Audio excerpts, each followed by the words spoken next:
All right, guys, welcome back to the Behind the Food podcast. Today, we have Daniel, my co-host. What's up, and guys? We also have Megan, who's our extra special guest. Yeah.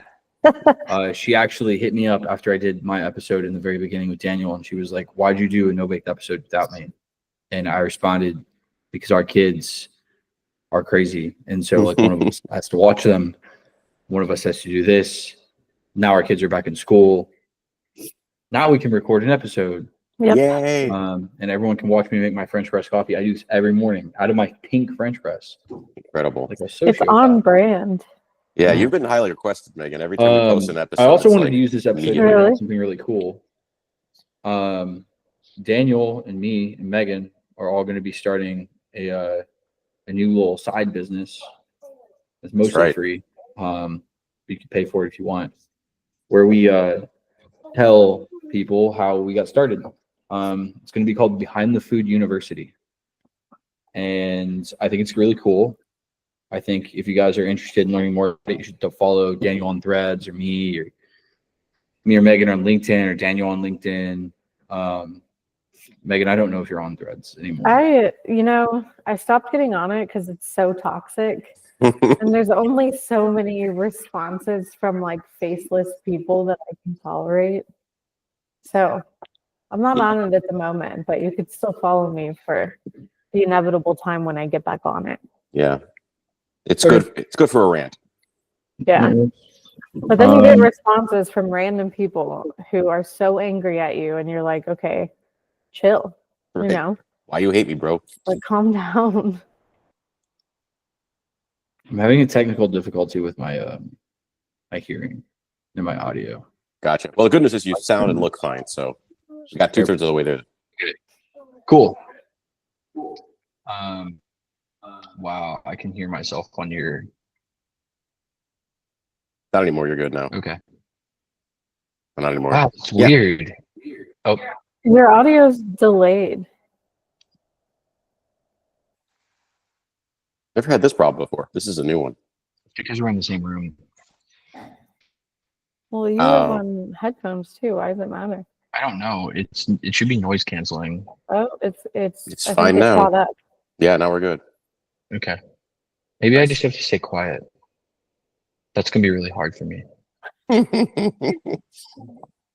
gonna go get some coffee creamer because I forgot that part of this equation. But while I'm doing that, Megan, why don't you tell the audience what you do and how you got started? Because that's the whole point of the show. Yeah. So I am the founder of NoBaked Cookie Dough, which you may or may not know as you're tuning in today. I started NoBaked in early 2017. So I was about a year and a half out of college, where I had gone to school for music business, and I was working a very corporate job in the music industry. Like, you get to your cubicle and clock in and sit there all day in silence, putting numbers into a computer. Like, I was literally approving sync licenses or something, like the most boring music industry job, and taking home like $24,000 a year while doing that. So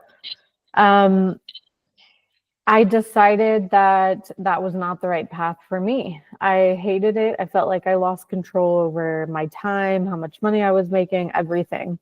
So I wanted to start my own business and go into the world of entrepreneurship. And a cookie dough recipe that you could eat and that I had been eating raw was like the only thing I had ever created, and like the only original thing to me at the time. And so I thought, there have to be other people here that want to eat cookie dough like I want to eat it, as a dessert, or as a snack. And so at that point, there were like 2 other companies in the whole United States doing it. There was a company in New York City who had a scoop shop, just of edible cookie dough. And then there was a company who had been on Shark Tank, and they made, jars of cookie dough that they were selling in Walmart. And that was it. Nothing in the southern United States, nothing in Nashville. And so I thought, okay, let's just see if I can do this. And so on my lunch breaks at my terrible job, I made a website on Squarespace. And I decided I will launch this website and let people know. Look, a special appearance from Jimmy. I will let people know that they can order online on this date, and then I'll just like deliver the cookie dough to them or something. So leading up to the launch of the website, I created an Instagram page for NoBaked, and I messaged some like local pages and influencers, and I said, I'm about to start this business here in Nashville. If I deliver you samples and you like them, will you post about it, on the day that I'm launching the website? And so a lot of them said, yeah, sure. I drove samples of cookie dough to them, and then I told them, I'm launching on this date. It was March 30th of 2017. Can you just post letting people know we're here? And so March 30th came around, the website was all ready, and the Instagram influencers started posting. And I think after launching that day, I probably had like 10 orders, like nothing crazy. But in my head, I was like, oh, like that's it. This is going to work. Like, this is it. And I just kind of decided, this is what I'm going to do. If there's other people already interested in it, then it's going to work. So the next day, which was a Monday, I went into my job, and I went into my boss's office and was basically like, look, I started this business and I want to do it full time. I have finished all of the things that you guys have assigned to me. I have nothing else to work on. I'm at the point where I'm waiting for you guys to assign something to me. So can I just leave? Can we just end it right here so we don't waste any more time or money? Like, this is what I'm going to put my effort into. And he was like, no, like, I don't think so. I think you need to, stay for 2 weeks. And I was like, well, what do you want me to work on? Because I finished everything. And he looked at me and he was like, you'll figure something out. And I was just like, okay, great. I went back to my cubicle. I remember I went to like the call rooms. They had like rooms for phones. And I called Jimmy and I called my mom. And I basically was like, should I just leave? Like, I need to ship these orders or like deliver these orders. I don't know. I don't even know how to deliver orders or ship cookie dough. I just kind of was winging it. And so after probably like an hour of sitting at my cubicle doing nothing, of course, because I didn't have anything to do, I just like took off my name badge and left it on my desk and then walked out. And that was my very last moment in corporate America. I just was like, I am not going to work in the music industry anymore. Like, I'm not going to get a job. I will make NoBaked work if it's the last thing I do, because I don't want to come back to this misery and I don't want to hate every day anymore. And so that's what I did. I spent that day, I remember it was my first time going to Restaurant Depot, and I was just like this 23-year-old girl, like, who had Googled, where do you find food grade freezer packs or something like that. And I was like, oh, cool, whole shop for, restaurants. And then I go and I was like, oh my God, this is the scariest place I've ever been. Yeah, Restaurant Depot's wild. Absolutely wild. My quote I say all the time is, Restaurant Depot is a post-apocalyptic Sam's Club. Yeah, it's like scary and hectic. And I just remember being like, what did I get myself into? But long story short, I figured out how to ship the orders and deliver the other ones. Pretty soon after that, I got invited to do a pop-up shop for the first time at Belmont. And so I ordered like this pink Amazon tent and just brought the cookie dough in a cooler. And I did my first ever pop-up shop, and like my first customers that day had shown up before I was even like open and operating. And they told me they drove from Portland, Tennessee, all the way to Belmont because they wanted to try the cookie dough. And I was like, whoa, like the fact that you drove what's probably like 45 minutes at that point, just to try this product is wild. So after that, I did pop-up shops for the remainder of the summer. I remember Jimmy would like get off work from his corporate job and go into Citizen's Kitchen with me at night.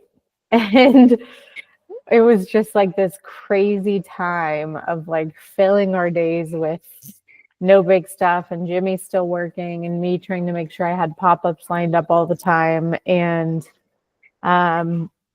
eventually it was just like this regular stream of income. And that's when Jimmy quit his job because we decided we were going to open our first scoop shop, which we opened in October of 2017. And it just went so well that we decided to go all in on storefronts. We opened more corporate. I think calling it a regular stream of income is insane, but you can move on with your story.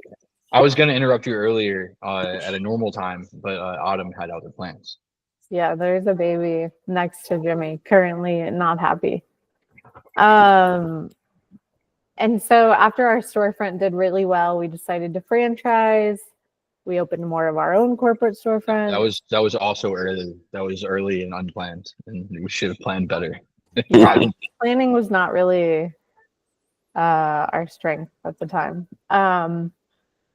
So leading up to COVID, we had 9 storefronts open. And then during COVID, we obviously did a pretty major shift to our packaged product just because, our storefronts were shut down. Some of our franchisees decided to close during COVID.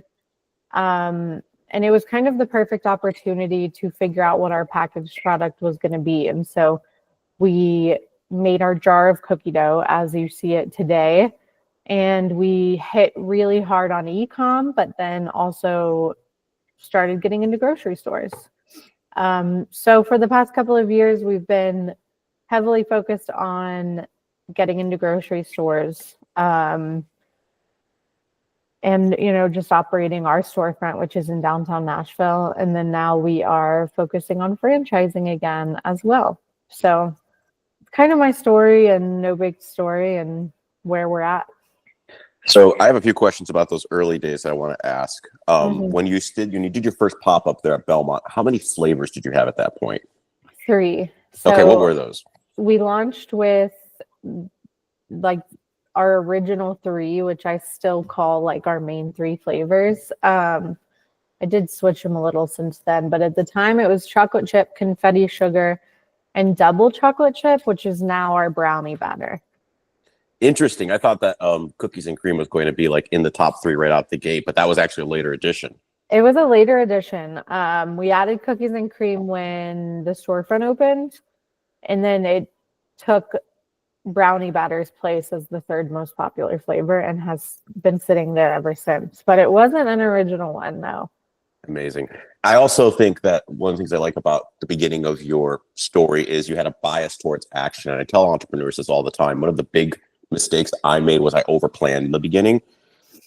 And you really need to have that like ready, fire, aim approach because the planning will kill you. You'll spend money on consultants, on business plans. And by the time you're done, you've burnt a year and you haven't done anything yet. And your strategy was burn the boats, get rid of the corporate job. I hate this. I don't enjoy anything I'm doing here. And actually spend your time doing what you really wanted to do, which was to build this business. What blows my mind is the fact that you decided that proof of concept or validation was 10 jars. So you're like, this is it, time to quit.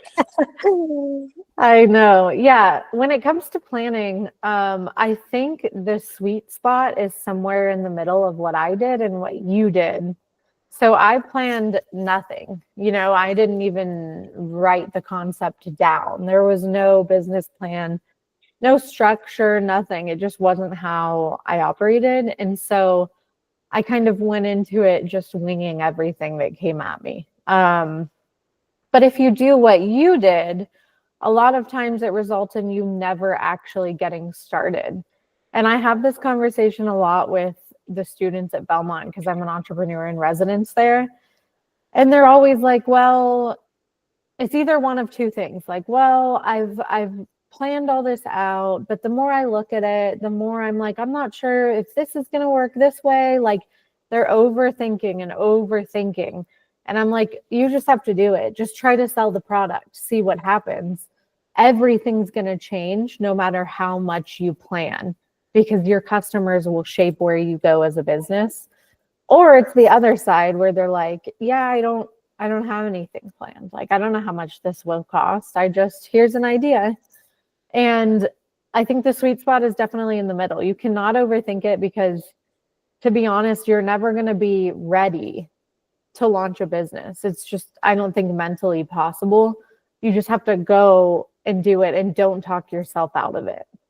Yeah, I think about like when we teach babies to swim, we throw them in a pool. Yeah. They Like, figure they're it not out. ready for that. No. Yeah, dude, just like this baby. You just throw her in a pool. Yeah. Shock. No, I wanted to say though, like comparing and contrasting like Daniel's experience and yours in the beginning. Because when we did Daniel's podcast, he explained like we overplanned, and then what happened is everything broke anyways. Like everything broke anyways. He had absolutely no idea what he was planning because he had no experience. And then like in your case, Megan, you didn't plan. Everything also broke. Yep. And I can attest to that. It's like we used the wrong packaging for like packaged product in the beginning. We didn't know how to label the jars. Eventually, like when we first made the first recipe, we didn't know how to like make cookie dough, Yeah. which is a long story. And I'd love you to like tell that. But like that, I think just goes to show that like experience also plays a little bit of a factor. And the other thing that plays a huge factor is probably like, it's this quality of being able to figure it out. And you guys both had that. And you can even look at like Daniel's concepts he's opened since then, especially in this last year, and they just like took off. And you did a little bit of planning. Well, actually quite a bit of R&D. And then like past that, I mean, hey, Megan. Yeah. Can you mute yourself when you're not talking? Because I can hear myself. Yeah. It's because yours don't silence like mine do. But yeah, you did a ton of R&D when you did yours, Daniel. And then like, I mean, it ended up like being this journey that was probably a lot different than Shivanada. And I think that like when, you know, Megan goes to open like the third or the fourth or the fifth store, it also was like a very different experience than like opening the pop-ups and being like, I don't even know what to do. Like, I guess I'll just throw these like paper cups in a cooler and like the fat will bleed out of the cup, but like I don't know what to do. And we put like nasty like flat lids on them. It was like, when I think back about it, and you might have other thoughts about this, Megan, it seems like everything went wrong and yet it went right. Yeah, I think like despite things being wrong, things went right.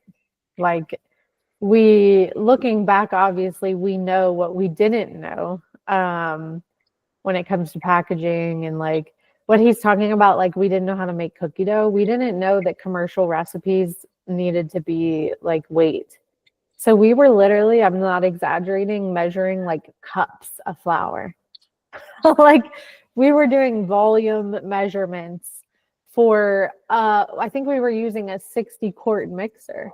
Like, after going from my small KitchenAid, it was crazy talk. And the cookie dough ended up being like different than, you know, the small batch. And we were like, what did we do wrong? And then anyway, we realized, and that was a one-time thing, but everything looking back was wrong, but it went well. Like, I don't know, it went right. I think we were lucky to be, you know, the only people doing it at the time. The product was still consistently good. We had people interested in buying it the whole time. So even though things were going wrong, I don't think it showed on the front, you know, and a customer won't look into things. They just look at what's presented to them. So Yeah, and I think about the difference between software businesses and CPG businesses. Nowadays, to launch a software business, minimum viable product is almost not even enough anymore. Like you have to launch with pretty much a perfect product. Yeah. With CPG, you can pretty much, like we talked to Joe the other week with Nutcase Milk, and that V1 or that minimum viable product you launch with just has to be good enough, and you can iterate quickly in version 2, version 3, which is exactly what you did. That first version bled through. When you went to go commercial, the recipes weren't scaled properly. They weren't written down correctly to scale. But you figured it out, and it was close enough, and the customers were willing to give you grace because the product fit their need well enough. Yeah. And that's really unique in CPG. You can't find that in a lot of other types of businesses, especially today. No, people will pretty much, like you said with software, like try something, and if it's even a little bit inconvenient or bugged, they're dropping it and they're never coming back. But with a product, I think that's kind of niche where there's not a lot of options. It's a specific customer. It's been catered to them. It just has to be like good enough for them to want to come back. You know what I mean? And then when they come back and it's been improved, even better. Like they're going to come back more. Yeah. So you started with those 3 core flavors. Sorry, go ahead, Jamie. Go ahead. Before you say this, I just have to point this out because it's like fascinating what you just pointed out, Daniel. I think that's because a lot of software businesses aren't actually going from 0 to 1 at all. And like when you go from 0 to 1, you have that arc that they'll like show in like the lean startup or like a lot of business courses where it's like you have early adopters and you have like people that like to experiment with weird shit.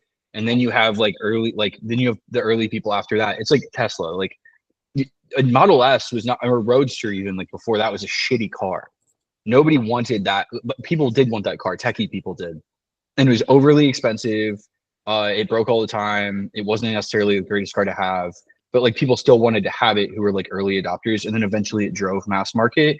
And there's this adoption curve where like customers become less and less forgiving. And you eventually have to have a good product. But that's because they're going from 0 to 1. With NoBaked, like it's actually a really interesting case study on like 0 to 1 because there was nothing else like it.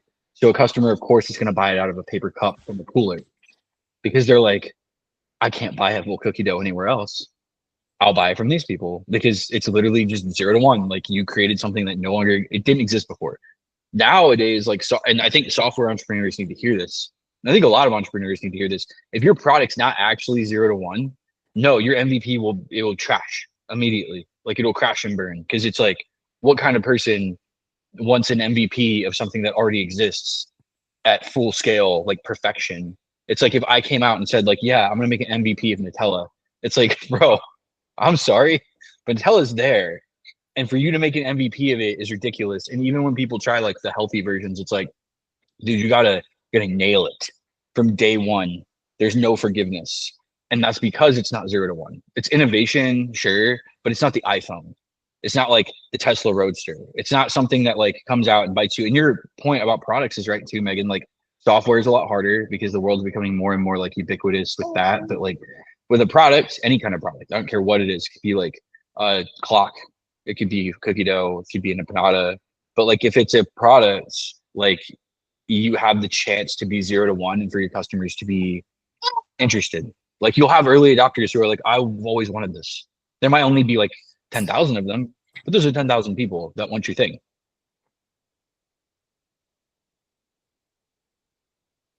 Nobody has thoughts after that. Oh, no. We were good. We were figuring out who's going to jump in first. No, you're absolutely right. I think that like with the pizza, for example, that's an example where we had to be pretty good from the get-go, right? Because that's the opposite. With empanadas, like when we first launched in Nashville, the biggest question was, what's an empanda? You know? And so we were kind of in the same boat as the cookie dough where, yeah, they're a thing, but no one knew what they were here. There wasn't really any market for them here. We built it, right? And then with the pizza, we had to be pretty spot on from day one. So a lot of R&D went into it. So you launched with these 3 flavors, right? How many flavors are there today? Or let me put it this way. There's another question. How many lifetime flavors have you created? The recipe book probably has about 50 flavors in it. At any given point, we're selling between 10 and 12 flavors. So we have like 8 base flavors that we always are selling because they're the basic flavors that you would expect. But then we always have seasonal flavors that we're rotating in and out.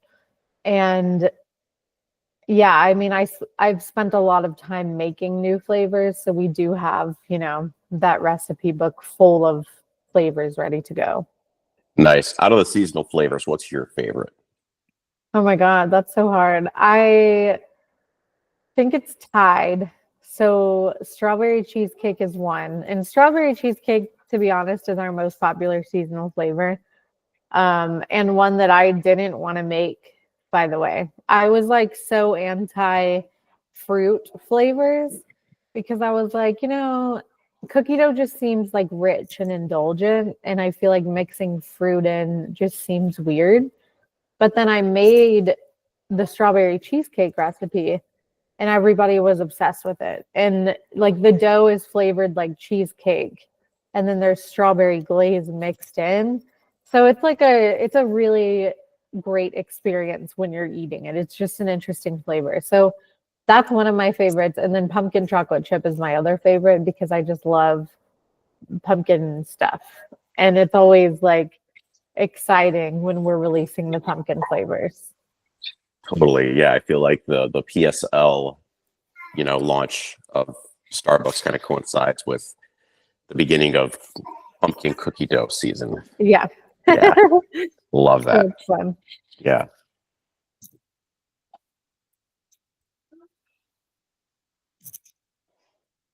Daniel, you're frozen. No, I'm here. I'm here. Oh, dude, you got so still that I thought you were.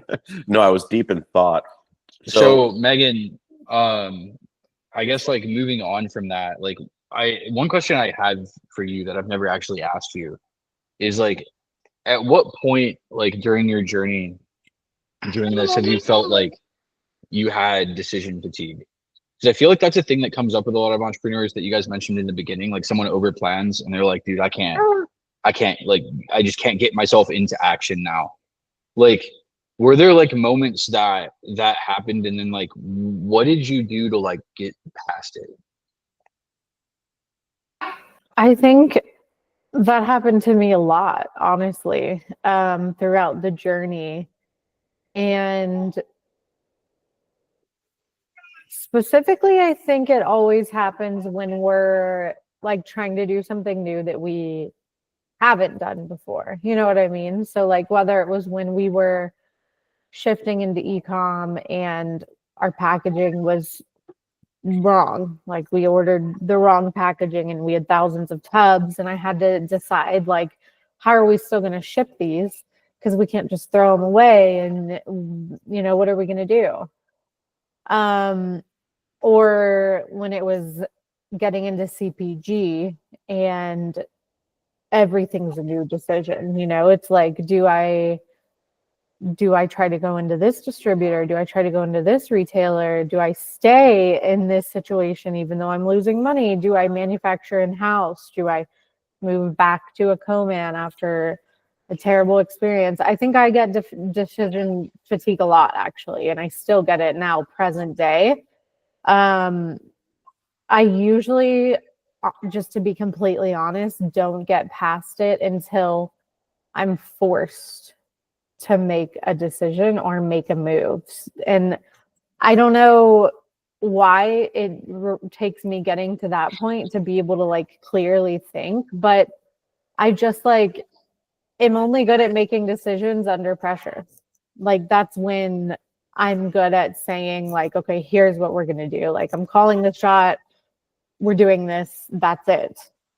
It happens like when I have to, when I have no other route, when I can't push off the decision any longer, like that's when I'm able to get past it. I think sometimes I've been able to get through decision fatigue just by weighing like, what's the benefit of doing it this way versus that way, and just going with the one that seems like the best option, like on paper.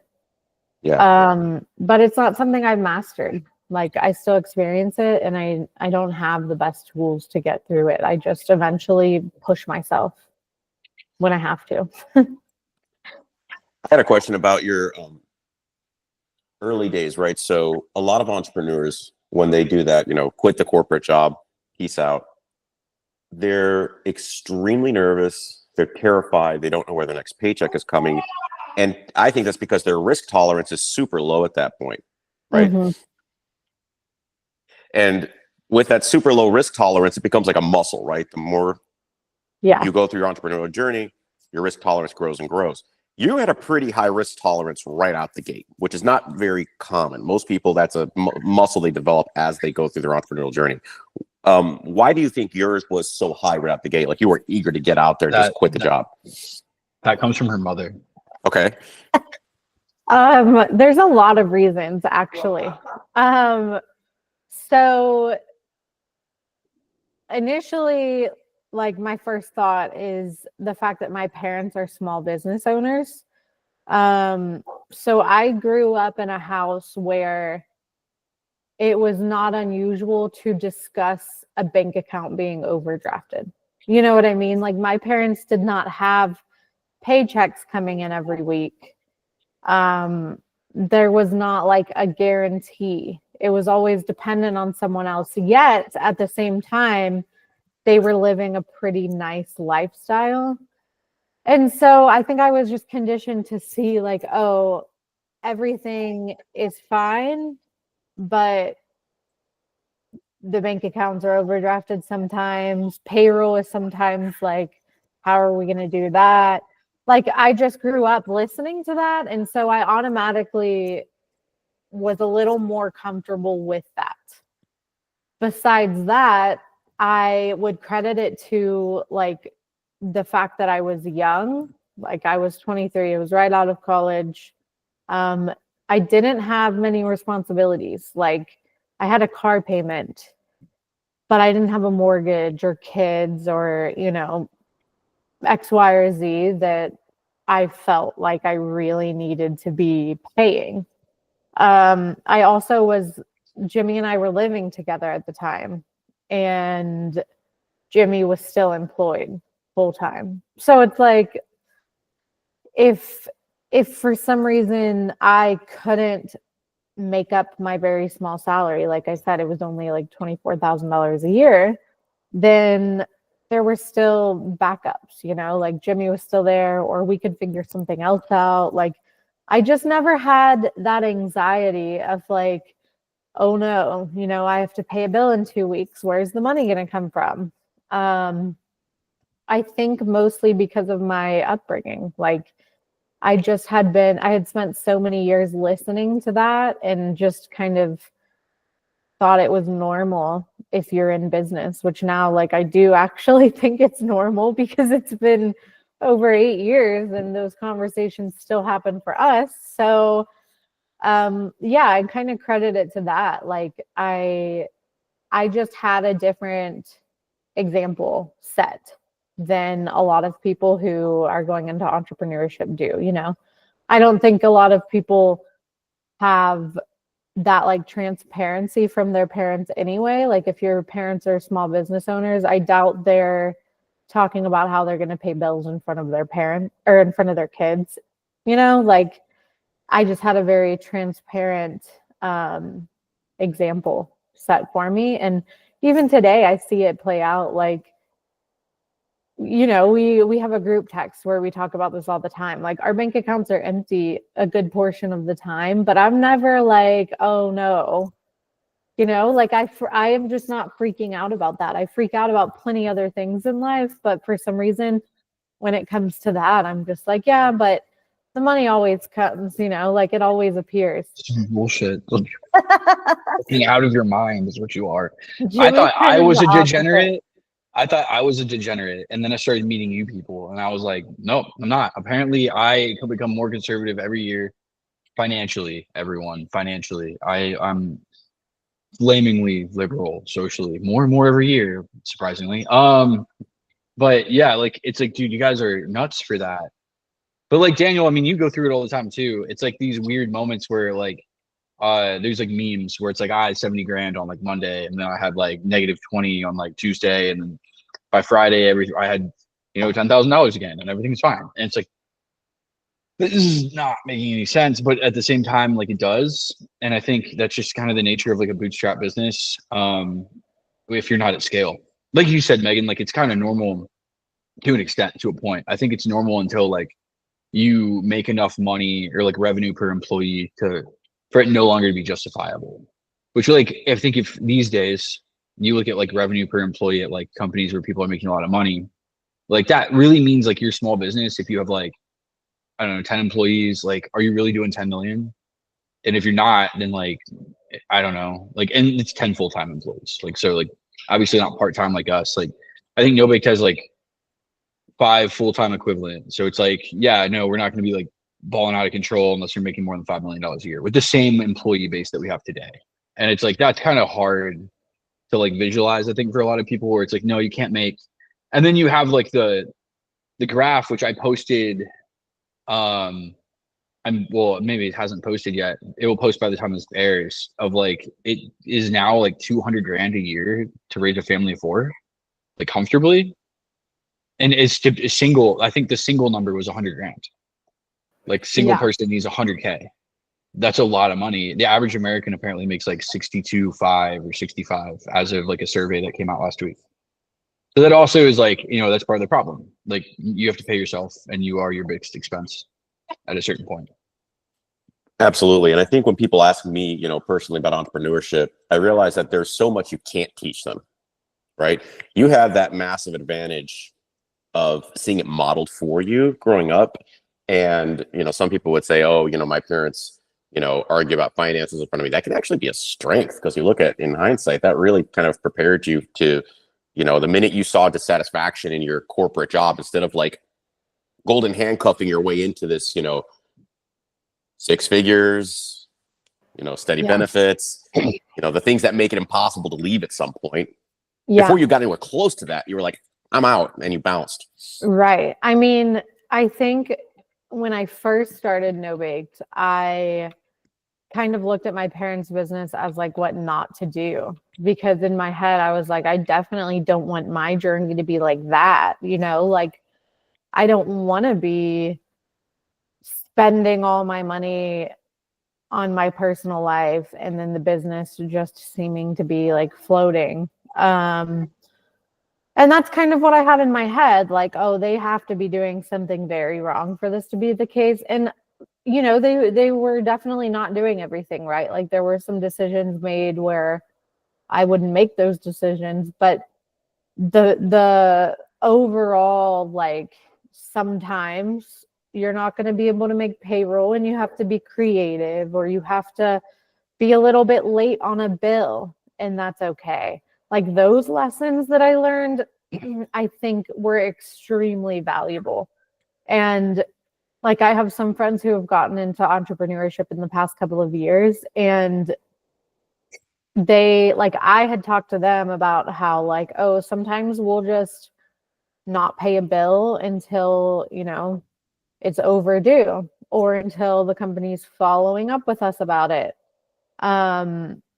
And like, I had kind of normalized that for them. And so now when they're in their small business era, they're like, yeah, I kind of did what you do, and I just didn't pay that bill for a little while.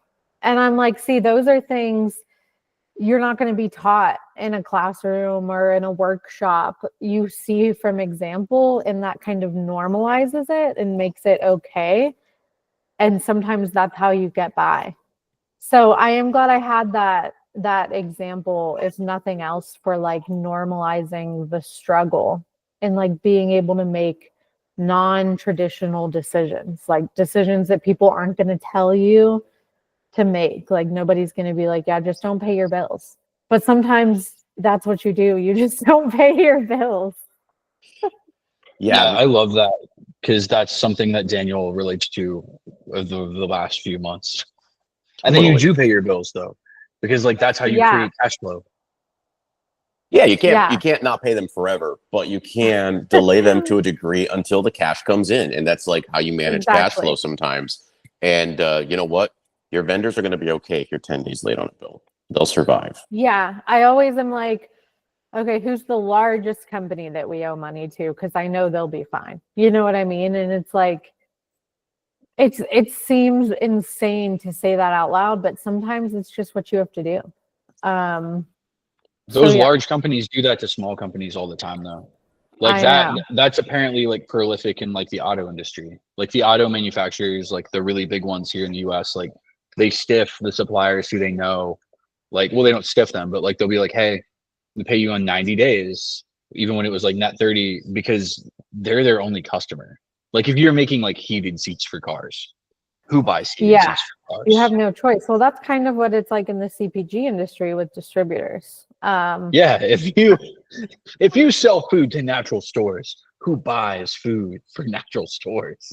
But really, it's like you're stuck in this little cycle where it's not necessarily that they're like always paying you late, but they're always adding on every single deduction that they can, even if it's not valid. And so you can dispute it, and like 60 days later, you get your money. But it's like, well, I can't leave you. I can't leave UNFI and KeHE because the grocery stores only buy from them. So yeah, I mean, I guess big companies do it to little people too. Yeah, So- and like sometimes they'll be like, hey, we like lost a pallet, but like they didn't lose the pallet. And like you also, here's the thing that's interesting, and I say this all the time: if you're interfacing with a big company, and this is good advice for anyone listening, you are interfacing with the people you're interfacing with, not the company. So like if I do business with like Coca-Cola, for instance, which is a massive, massive company, I'm doing business with like my sales rep and his manager. And like if I'm selling to them, probably like, well, I guess they probably don't buy, but it'd be like your supplier manager, like the people that sell them cane sugar. Like you're interfacing with those people, those humans. And like the more I think that you humanize them, the more that you avoid those situations. Absolutely. No, I love the fact that you hit on distributors because they're like the bane of the existence of the CPG world. And, Yeah. you know, a large part of our audience is CPG founders. And So dude, they'll relate and to that. food service, and food service. I mean, when you're buying from them, it's also not like the greatest experience. When we were building a franchise system, we found out so quickly, and like we should have talked to Shannon about this because I've talked to Mark Ryder, who works for him, about this concept. It's like, dude, like Cisco is really, really difficult to get them to do what you would like until you're so big that you no longer need them. You could go to like any distributor, and it's like, why can't you guys help us out? And if people are wondering what I'm talking about, and Megan can elaborate on this, it's just the fact that like we have one store in Springfield, Missouri. It's always been outside of the supply chain like circle. So like all the other stores bought from like 2 Cisco warehouses. Super easy to keep like the flour that we use in stock, or like the sprinkles or whatever else it was. Springfield buys from Kansas City's OpCo. Again, this isn't anything against Cisco, but it's the fact that like even though we were a growing company and we were a growing account for them, because the OpCos and the warehouses operate as separate entities, they did not see the value in stocking that flour for Kansas City. And so Springfield has always had a hard time getting flour. And that's a pain in the ass. And it's like, again, a distribution issue. Never like anyone on either end of the supply chain. It's the people in the middle. The problem really, and this applies to like life on earth as much as it does like every industry in existence. If there's not competition, the companies don't evolve. Like the only thing that makes companies evolve, their processes or, you know, X, Y, or Z, is competition that forces them to. So UNFI and KeHE, they've been the biggest players forever. Everybody has to work with them. Their systems, even just to update one thing, it's as if it's like 1985. You know, you have to fill out a bunch of forms manually with the same information over and over and over. And then it takes some weeks to update it. Like that's just one example. But they don't have to change. There's not enough competition. There's no one knocking them down. They don't have to evolve. Same with the Ciscos of the world. You know, Who like thought that Megan would become a free market advocate? This is amazing. well, those are the benefits though. If someone Megan's like, look, comes in, libertarians 2028. if someone comes in and is doing something better than you, you have no option but to meet them where they are or lose your business. You know what I mean? And it's just that disruption just does not happen in the food world with distributors. And any logistics really that I've seen. So they are the bane of our existence. I think all of us. They have a massive moat because trying to like compete with them requires tons of capital, tons of people, tons of experience. Yeah, it's very, very difficult. So yeah, like I would say that trying to like disrupt the distribution space I would never want to touch it personally. Like it's just it's too big, it's too complicated. Yeah.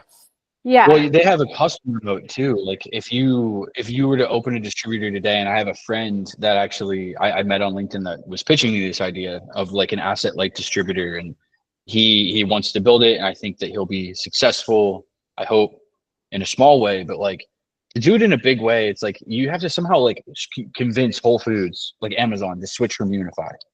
At some point, someday, like someone would have to say, hey, I know you guys have been doing business with them since the 70s.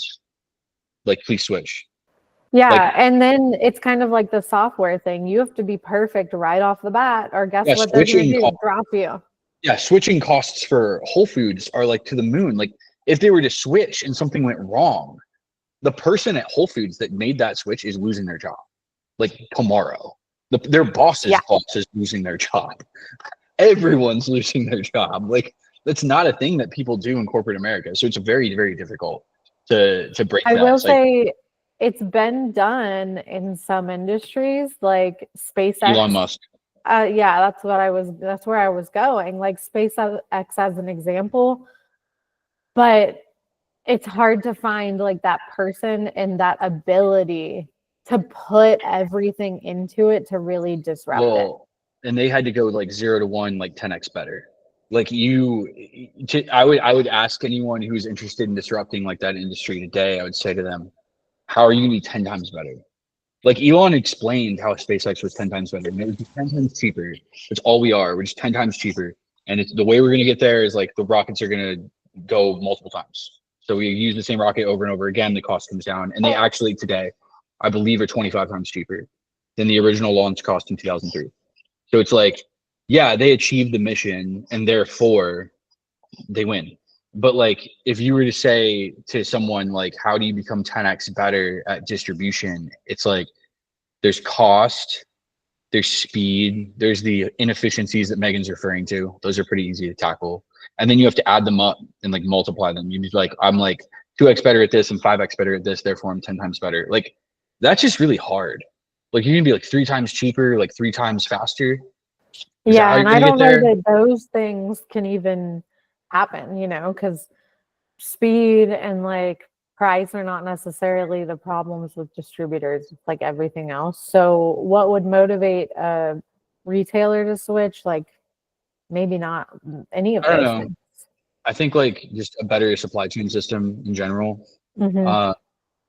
Be hard to define. We've gone down a rabbit hole, but like seriously, it would be really interesting to see someone tackle it. Someone call up Elon, say, hey, I need some of those self-driving semis, and have no employees. Yeah. Buy the robots. Build some completely automated warehouses. Oh wait, that's capital intensive. So like to Daniel's point, were you gonna throw a couple billion at it, like a startup? It's crazy. Definitely.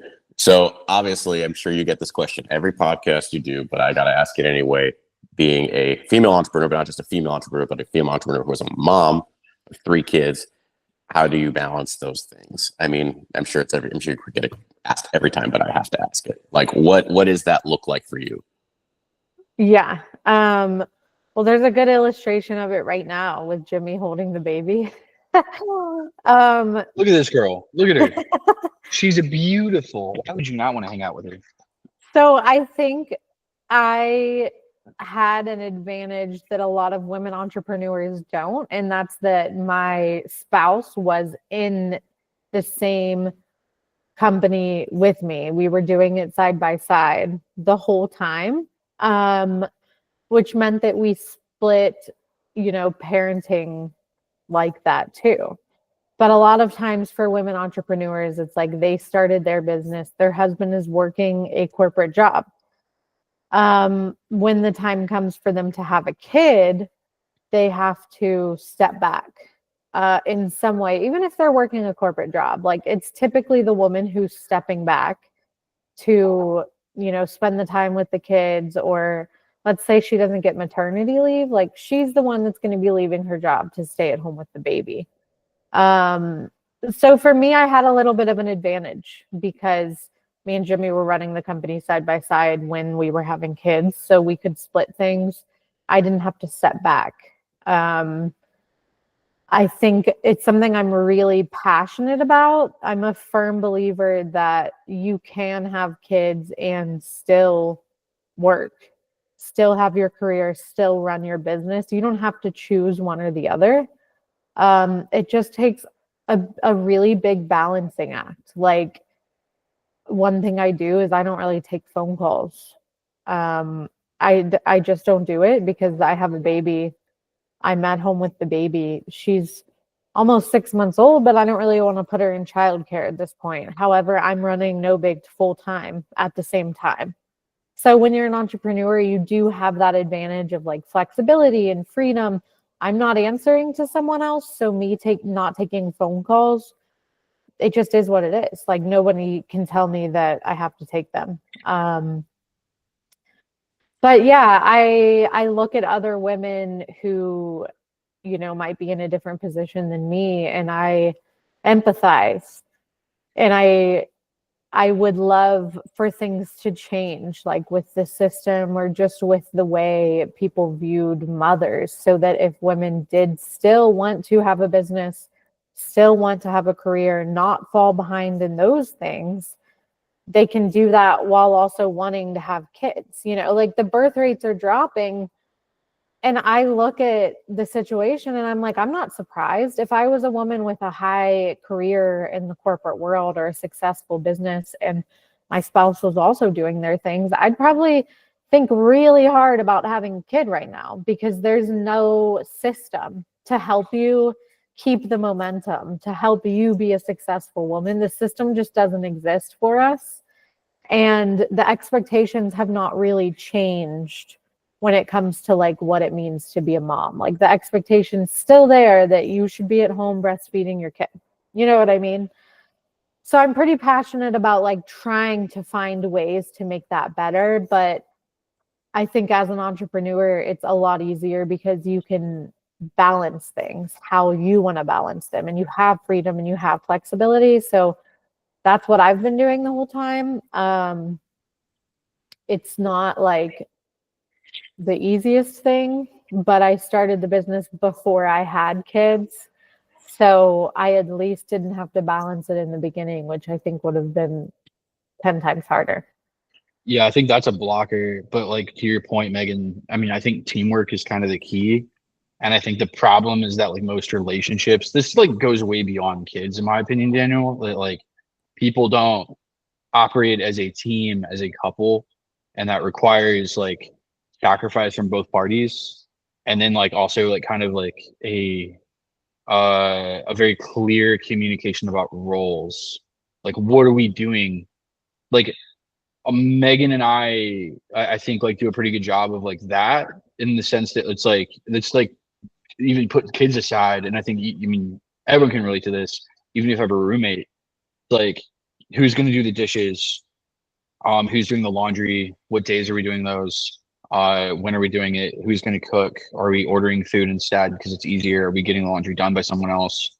Megan and I have a housekeeper that comes the house and cleans it. I'm not cleaning my house. Like, that's just a lot. Dude, it's so cheap to get someone to clean your house.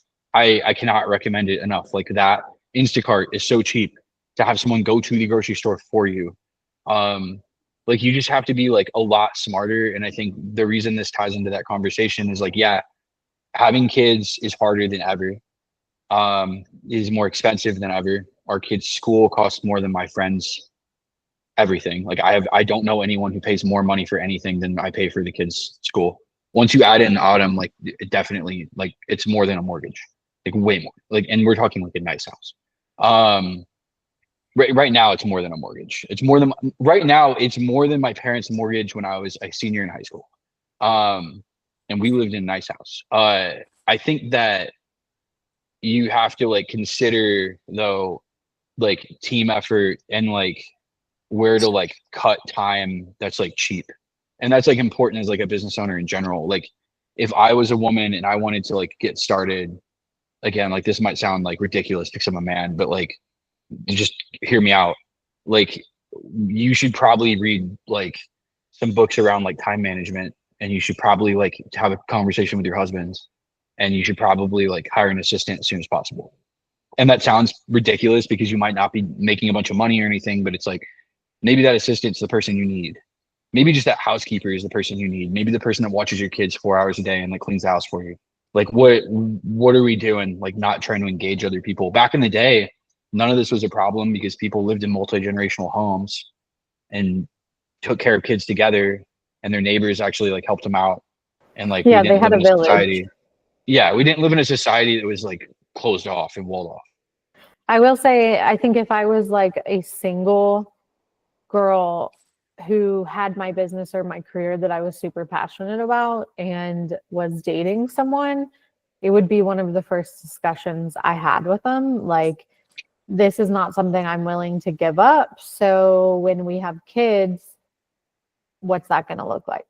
You know, because I don't want to sacrifice this. I do want to have kids, but it's going to require us both being parents, me not giving up what I'm doing, you not giving up what you're doing, but us finding a way to make it work. So yeah, I think it's tough, like with the pressures of like being a mom and like what that is supposed to mean and what that's supposed to look like. It's hard to like professionally do everything you want to do at the same time, but you just kind of have to like customize it to yourself and to your life and what you want. And I'm a firm believer that my kids growing up seeing me doing what I want and seeing Jimmy supporting it and doing what he wants at the same time will make them much well-rounded, like much more well-rounded people. They'll understand that like expectations are not concrete things. Like you can shape your own life. You can do whatever you want in this world. Like, I think it's better for the whole family if nobody's pigeonholed. Yeah, they also learn that like, you know, you work as a team, you operate as a team, like everyone gets to do what they want. It's like Megan, I trained for an Ironman last year. It's not like Megan doesn't like watch the kids. Obviously, way more than I was at that point in time. And it's like there will probably come points in time where Megan needs to do something and I will be with the kids way more than her. And that's fine. What I wanted to ask you, Daniel, is like turn it around on you as like kind of a final thought. Like your mom homeschooled and raised like a ton of kids. And I feel like that is like equivalent, if not more, to like running a business. And it's like she was able to like somehow balance that while like, you know, staying sane. And I just think that like I'd love to hear your thoughts on it, but like I think it's along the same lines that like people can accomplish many, many different things if they leverage the resources they have around them. Yeah, I think that what allowed her to do that was actually very similar to you guys, which was she had an extremely powerful support system in my dad. Right. So my dad was also in there doing it with her all the time. Right. My dad was, you know, sometimes stronger in math when it came to homeschooling. So when it came to like upper grades and tutoring, say algebra 1 and 2, sometimes my dad was a little more involved in that than my mom was because he would, you know, had a stronger understanding of that. Whereas maybe she was better at English, penmanship, history. Right.